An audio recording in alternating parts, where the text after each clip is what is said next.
पहाड़ों के बीच बसा एक छोटा सा गांव था, भूतगढ़। नाम सुनते ही लोग चौकन्ने हो जाते थे। कहते हैं कई साल पहले इस गांव के पास एक पुराने किले में भयानक हादसा हुआ था। उसके बाद से किले को कोई छूने की हिम्मत नहीं करता था। गांव वाले रात होते ही दरवाजे खिड़कियां कसकर बंद कर लेते और बाहर सन्नाटा पसरा रहता। भूतगढ़ छोटा गांव था, मुश्किल से 50 घर। ज्यादातर लोग खेती और पशुपालन करते, लेकिन उस गांव का नाम सुनकर बाहर के लोग कदम रखने से भी डरते।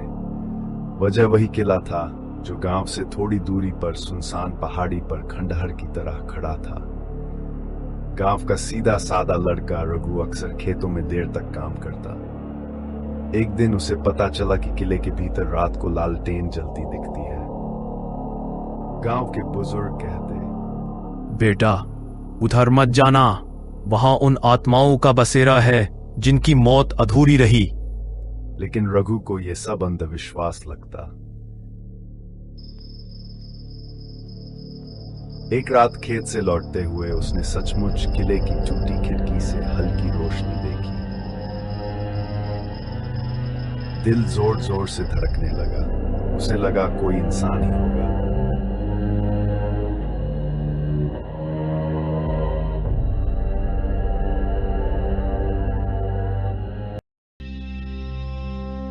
जिज्ञासा के मारे वो अगले दिन शाम को अकेला किले की तरफ बढ़ गया।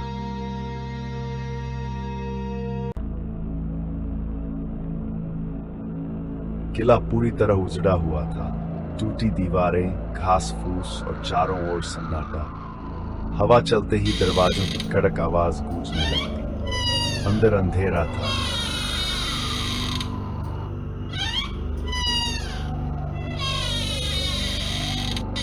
लेकिन जैसे ही रघु ने कदम रखा, उसे किसी के गुनगुनाने जैसी आवाज सुनाई दी। आवाज एक कमरे से आ रही थी। रघु ने साहस जुटाकर दरवाजा खोला।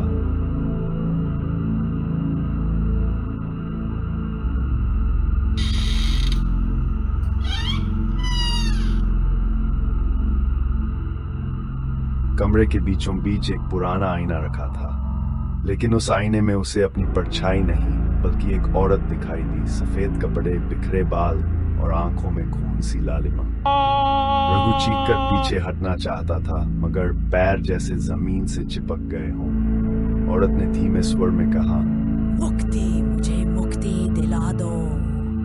रघु ने हिम्मत जुटाकर पूछा, तुम कौन हो?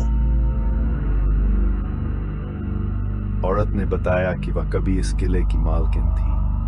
गांव वालों ने जादू टोना का इल्जाम लगाकर उसे जिंदा दीवारों में चुनवा दिया था। तब से उसकी आत्मा वहीं भटक रही थी। उसकी आवाज दर्द से भरी। जिस दिन मेरा सच सबके सामने आएगा, उस दिन मुझे शांति मिलेगी। रघु का शरीर कांप रहा था। उसे लगा वह सपना देख रहा है, लेकिन हर चीज हकीकत थी। अचानक आईने में औरत की आंखें और ज्यादा लाल हो गई। कमरा अंधेरे में डूबने लगा। अगर मेरी मदद नहीं करोगे तो ये श्राप पूरे गांव को भस्म कर देगा। रघु डर के मारे भागा और जैसे तैसे गांव पहुंचा।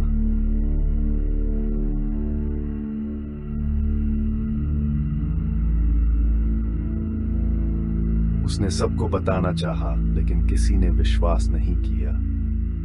गांव के बुजुर्ग बोले, हमने कहा था उधर मत जाना, अब तू उस आत्मा से बंध गया है। उस रात रघु के घर अजीब घटनाएं होने लगीं। कभी दरवाजा अपने आप खुलता, कभी खिड़की से कोई साया झांकता। नींद में भी वही औरत बार बार दिखती और कहती, मुक्ति, मुझे मुक्ति दिला दो। गांव के पंडित से सलाह ली गई। उन्होंने कहा, उस आत्मा को सुकून तभी मिलेगा जब उसका सच सबके सामने आएगा। किले के भीतर जो हड्डियां दीवार में दबी है, उन्हें विधि पूर्वक अग्नि देनी होगी। रघु अगले दिन गांव के कुछ साहसी युवकों के साथ किले पहुंचा।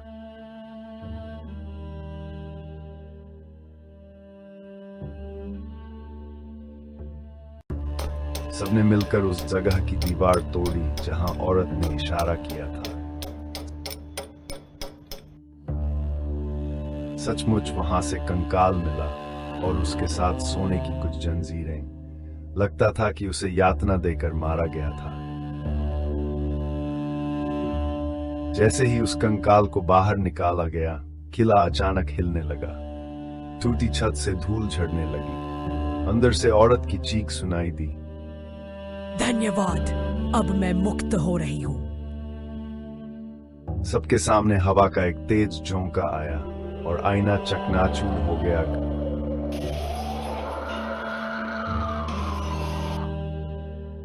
गांव वाले स्तब्ध थे।